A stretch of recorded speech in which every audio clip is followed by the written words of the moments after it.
하나님 말씀 보시겠습니다. 하나님 말씀은 사사기 10장 1절에서 5절까지 말씀입니다. 사사기 10장 1절에서 5절까지. 아비멜렉의 뒤를 이어서 이사갈 사람 도도의 손자 부하의 아들 돌라가 일어나서 이스라엘을 구원하니라. 그가 에브라임 산지 사밋에 3일에 거주하면서 이스라엘의 사사가 된 지 23년 만에 죽음에 3일에 장사되었더라. 그 후에 길르앗 사람 야일이 일어나서 22년 동안 이스라엘의 사사가 되니라. 그에게 아들 30명이 있어 어린 낙이 30을 탔고 성읍 30을 가졌는데 그 성읍들은 길르앗 땅에 있고 오늘까지 하봇 야일이라 부르더라. 야일이 죽음에 가몬에 장사되었더라. 아멘. 기독교라는 종교는 사람의 생각과 가치, 인식, 마음 이런 개념을 바꾸는 종교입니다. 라고 얘기를 하면 다른 종교들도 그렇다라고 말합니다. 불교도 그렇고 이슬람도 그렇고 다른 여러 가지 종교들도 우리도 이런 걸 한다라고 말을 합니다. 그러나 이러한 내용을 바꾸는 주체가 다릅니다. 다른 종교들은 무엇을 얘기하냐면 네가 고민하고 번뇌하고 생각하고 깨달음을 얻어 네가 행해라 라고 말을 합니다. 그러나 기독교는 우리가 스스로 열심을 내어서 어떠한 성과를 이루는 것, 목적을 이루는 것을 기독교라고 말하지 않습니다. 사람 스스로 행하는 것이 아니라 하나님께서 이루셨다라고 말합니다. 그래서 기독교에서 강조되는 것이 은혜와 사랑입니다. 그래서 이 기독교를 이해하려면 사람을 통해서 하나님을 이해하는 것이 아니라 성경을 통해서 하나님을 알고 또한 하나님으로 말미암아 사람의 본분 역할을 바로 알게 하는 것입니다.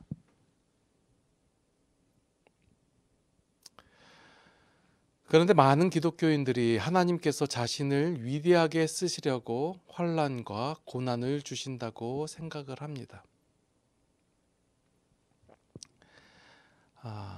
이 사람은 이렇게 행했고 이 사람은 이러한 결과를 얻었고 이 사람은 이런 과정을 통해서 이러한 일을 했으니 내가 이 사람을 본받아서 이렇게 일을 하겠습니다 라고 생각들을 많이 한다는 것입니다. 그리고 이 사람들 보니까 많은 어려움 속에서 하나님께서 어떤 조정? 이런 것을 통해 가지고 크게 쓰시는 걸 보고 하나님께서 마치 어떤 목적을 정해놓고 목표를 정해놓고 이것을 이루기 위해서 우리 성도의 삶을 좌지우지하는 것처럼 느껴진다란 말이에요. 그래서 이런 말들을 많이 하죠. 기도 속에서 많이 하는데 하나님께서는 생사화복을 주관하신다. 예, 맞는 말입니다. 그러나 그 내용이 다른 것입니다. 하나님께서 죽음과 재앙을 주장하신다는 것은 너 죽이고 벌 내리고 재앙 내리고 막 이렇게 하고 살렸다 죽였다 살렸다 이렇게 한다는 의미가 아니라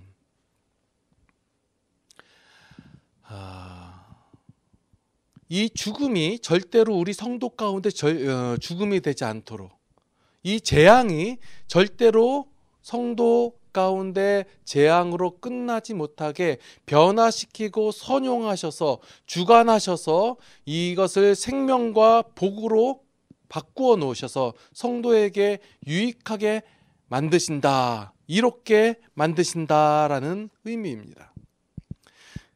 그러니까 이 개념을 여러분들이 조금 이해를 하셔야 되는 게 뭐냐면 하나님께서 계시는데 하나님의 사람인 성도를 하나님께서 꼭두각시처럼 이렇게 조종하셔서 막 굴리기도 하고 이걸 다 훈련이다 연단이다 해가지고 막 훈련시켜서 C급 전사를 A급 전사로 S급 전사로 만들어 놓으시는 것이다 라고 생각들을 많이 한단 말이에요. 왜냐하면 이게 일반적인 사람들의 생각이기 때문에. 근데 하나님께서는 우리 사람들을 그렇게 대하시지 않습니다. 많은 사람들이, 많은 성도들도 마찬가지로 하나님을 앞서 말한 이렇게 훈련시키는 조교의 조교로 인식을 하는 이유는 바로 우리가 하나님에 대해서 알지 못하고 원래 알고 있던 죄의 기준과 가치로서 하나님을 인식하기 때문에, 생각하기 때문에 이렇게 판단한다는 거예요. 그래서 하나님께서 생사화복을 주관하신다라고 말을 하면 하나님께서 우리를 이렇게 훈련시키고 연단시키고 조종하신다라는 개념으로 인식한단 말이에요. 그러나 하나님께서는 그렇게 행하시지 않으세요. 성경 속에서 보면 나타났듯이 하나님께서 인간이 죄의 기준과 가치를 쫓아서 행함으로 말미암아 인간에게 죽음과 재앙이 찾아온단 말이에요. 재앙이. 그럴 때 하나님께서 이러한 모든 것을 선용하셔서 이러한 죽음을 생명으로, 재앙을 복으로 바꾸어 놓으신다라는 거예요. 이것을 하나님께서 생사화복을 주장하신다라는 말이에요. 그래서 성도에게 유익하게 하시고 이롭게 만든다라는 사실이에요. 그러면 이렇게 질문하시는 성도님들도 계시겠죠. 이런 질문을 하셔야 돼요. 히브리서 12장의 말씀에 보니까 아들을 징계하는 것이, 찾아보고 갈까요? 히브리서 12장. 자, 12장 6절 말씀 한번 볼게요. 6절 말씀에 보니까 5절부터 볼게요. 또 아들들에게 권하는 것 같이 너에게 권면하신 말씀도 잊었도다. 일러스되 내 아들아 주의 징계하심을 경히 여기지 말며 그에게 꾸지람을 받을 때에 낙심하지 말라. 주께서 그 사랑하신 자를 징계하시고 그가 받아들이시는 아들마다 책찍질 하심이라 하였으니. 자, 징계하는 것이 옳은 것이고 징계하면 참 하나님이 참 아들처럼 대하는 것이고 징계 안 하면 참 아들이 아니다. 그 뒤에 나온 말씀이죠. 보십시오. 징계하시지 않습니까? 채찍질하지 않습니까? 하나님께서 우리를 연단하시는 거예요. 그러니까 훈련하시는 거예요. 그러면 이것 말씀을 어떻게 해석하실 것입니까? 라고 질문이 나와야 돼요. 자, 이 징계라는 단어가 무슨 말이냐면 훈련하다, 교육하다, 그 징계라는 단어가 어원이 불을 지피다라는 것에서 유래한 거예요. 이 말씀 우리가 징계라고 받아들이니까 자꾸 때리고 막 혼내고라고 인식을 한단 말이에요. 왜냐하면 우리 어린 시절, 우리 여러분들 어린 시절 아니면 그 선조들 다 이렇게 행했으니까 사람들이.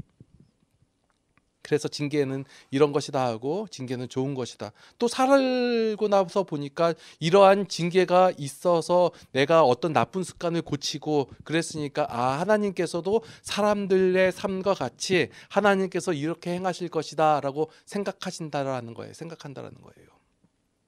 그러나 이 징계라는 단어를 여러분들 징계라는 단어 대신에 돌봄이라는 단어를 사용하신다면 하나님께서 돌본다. 그 사랑하신 자를 돌보시고 너희가 참음은 돌봄을 받기 위함이라. 어찌 너희 아버지가 돌보지 않는 아들이 있으리요. 그러니까 말이 어투가 좀 순화되죠. 돌봄의 개념이 훨씬 더 커요.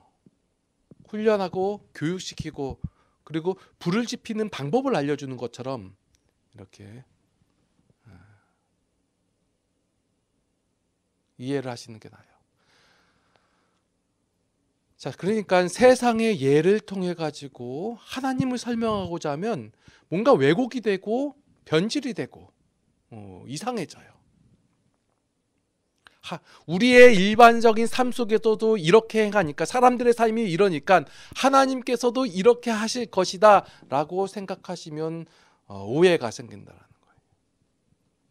자, 그러면 하나님께서 우리 성도들을 교육시키는, 그러니까 돌보시는 방법은 두 가지예요. 알려주시는 방법이 두 가지.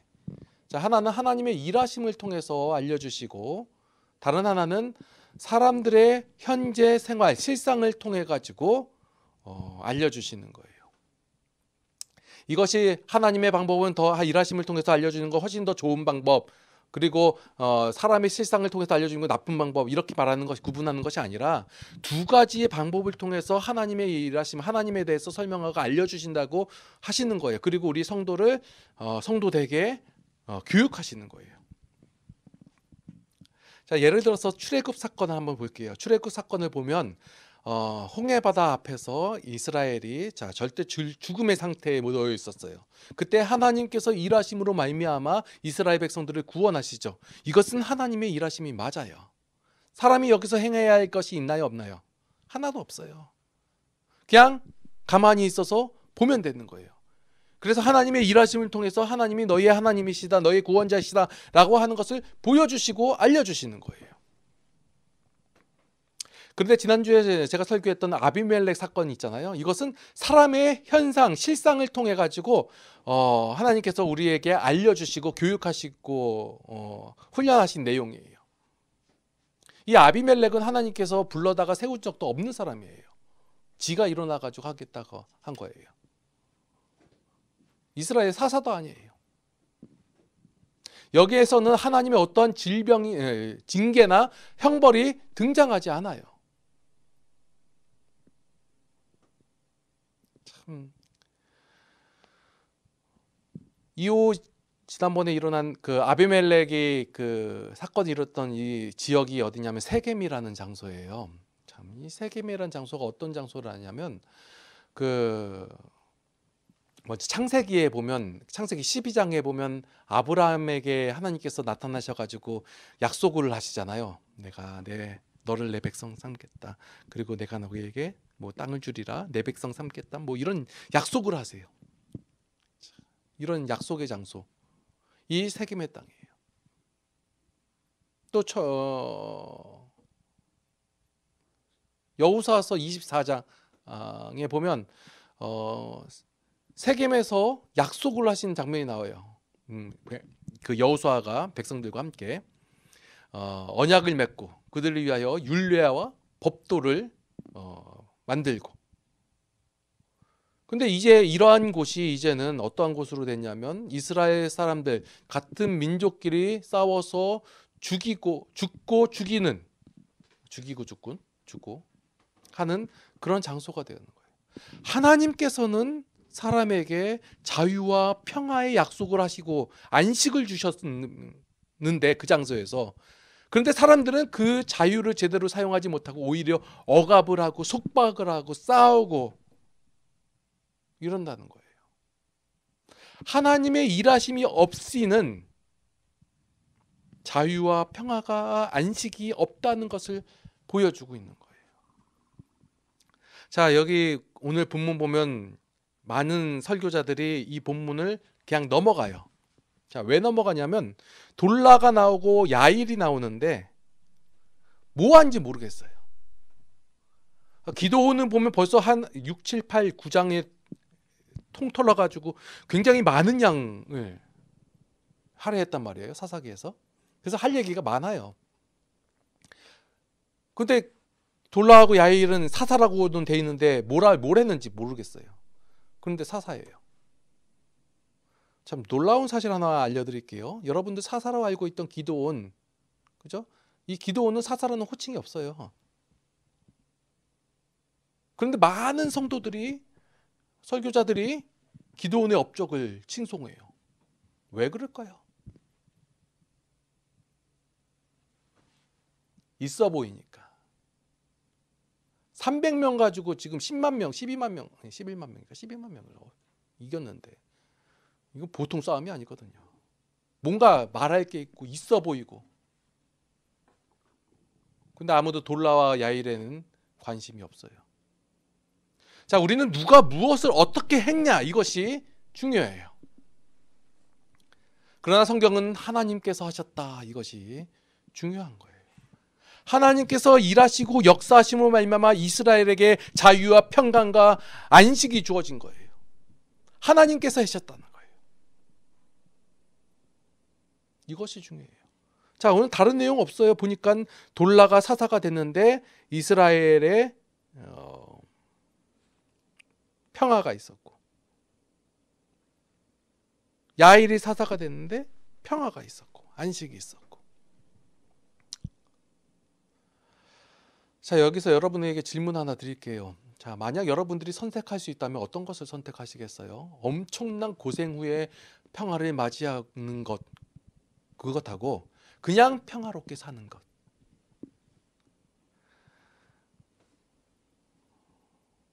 자, 옛말에 이런 말도 있잖아요. 젊어서 고생은 사서도 한다. 그래서 경험이 중요하다라는 것을 뭐 강조하려고 이런 말을 했겠죠. 그러면 다 경험하세요. 뭐 죽을 뻔한 것도, 큰 병도 걸렸다가 나아 보시고, 사업도 한번 망했다가 간신히 살아나시고, 한번 그러세요. 그러시기를 원하세요? 아니면 그냥 평화와 안식을 누리기를 원하세요? 여러분들 몸으로 하는 경험만 경험인 줄 아시는데 간접적인 경험도 경험이에요. 그래서 많은 사람들이 책의 중요성을 강조하고 이렇게 간접 경험을 더 선호하는데 왜 신앙에서만은 직접 경험만을 강조해요?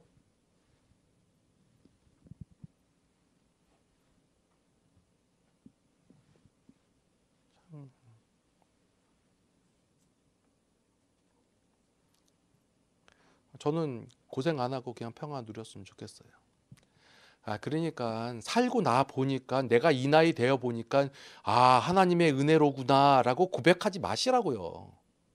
이것조차도 하지 말라는 게 아니라 그냥 사는 그 순간에 하나님의 은혜를 고백하세요. 누리세요, 그것을. 왜 다 살고 나서 그제서야 이제 이거 돌아보니 그때 하나님의 은혜였어. 그러면 그 당시에는 하나님의 은혜인지 몰랐다는 거 아니에요. 그 당시에는 원망하고 힘들어하고 어려워하고 평화와 안식도 없고 그렇게 살았잖아요. 그리고 나서 나중에 보니까 은혜로다. 지금부터 그냥 은혜 고백하세요. 그리고 하나님께서 주신 평화와 안식을 누리세요. 돌라와 야일이 아무것도 한 얘기 없어. 그러나 하나님께서 행하사, 하나님께서 사사로 세우사 그 시기에 평화와 안식이 있었다라는 거예요. 자, 지난주에 이어서 계속 말씀을 드릴게요. 죄인들이 선호하는 종교에서는요, 돈, 건강, 권력, 성공 이런 거 준다는 거예요. 그래가지고 이런 것들, 큰 일, 업적 이런 것을 행하면 그것이 마치 대단한 것처럼.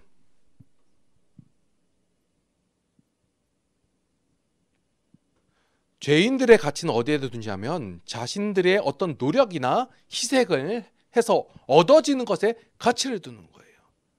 기도원에 대한 설교를 왜 이렇게 설교자들이 즐거워하고 좋아하는지 알아요? 뭔가 노력했어요. 그들은 막 열심히 했거든요. 희생을 했고 헌신을 했고.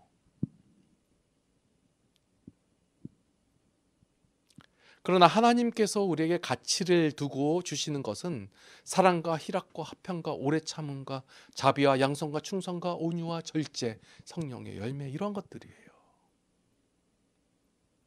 죄인들이 선호한 것과 하나님께서 주시는 것이 다르기 때문에 문제가 되는 거예요. 왜 많은 성도들이 하나님을 원망하고 하나님께 등을 돌리는지 아십니까? 그들이 선호하는 것과 하나님께서 주시는 것이 그 내용이 다르기 때문에. 하나님의 것이 훨씬 더 좋은 것임을 알아야 합니다. 돈이 문제가 아니고 건강이 문제가 아니고 시스템이 문제가 아니에요. 근데 다 돈이 문제고 건강이 문제고 시스템이 문제라고 얘기를 해요. 마치 그게 다처럼 보이니까. 그러나 이러한 것들, 물론 사람들의 삶 속에서 돈 중요해요. 그런 그 관계 속에서 건강, 그 명예, 이런 시스템 굉장히 중요해요. 그런데 중요한 역할을 해요. 그러나 이러한 것들이 우리의 신앙에 어떤 영향을 주면 안 된다라는 거예요. 여러분들, 신앙은 하나님의 것을 가치로 두고 사는 삶을 신앙이라고 하는 거예요. 왜 이 신앙에 죄의 가치를 갖고 와가지고 그거와 동일시 여기냐는 거예요. 성도가 돈이 많아야 합니까? 아니면 없어야 합니까? 건강이 좋아야 합니까? 병들어 있어야 합니까? 아니면 명예가 있어야 합니까? 없어야 합니까? 권력이 있어야 합니까? 아니면 없어야 합니까? 있든 없든 하나도 상관이 없는 것입니다. 성도의 증거 기준은 하나님이에요. 하나님. 하나님의 성품을 가졌는가? 하나님과 같은 가치를 가지고 있는가? 하나님께서 바라보시는 방향을 같이 바라보고 있는가? 성령의 열매를 맺고 있는가라는 거예요. 이렇게 말씀을 드리면 그러면 하나님의 성품을 가져야지, 열매를 맺어야지 하면서 노력하지 마시라는 거예요. 그러면 목사님 뭐 하라는 거예요? 하나님의 성품을 갖게 하는 것, 열매를 맺게 하는 것, 이런 것은 하나님께서 하시는 일이에요. 성령이 열매잖아요. 그럼 성도는 뭐예요? 한 가지예요. 들으라. 쉐마 이스라엘. 들으라. 하나님의 말씀을 들으면서 고민하시고 생각하시고 그리고 나서 마음 가는 대로 행하세요. 우리가 기도하는 내용, 헌신하는 내용도 다 이 가치에서 출발해야 되는 거예요. 그렇지 않으면 잘못된 결과, 힘든 결과를 갖고 오는 거예요. 어떠한 내용, 사람들은 싸우기 시작하면 옳고 그름부터 따져요. 이게 옳으냐, 그게 그르냐. 옳고 그름이 중요한 것이 아니라 그 일을 하나님의 심정과 마음으로, 하나님의 가치를 가지고 하나님의 사람이 하냐 안 하냐, 이게 중요한 거예요.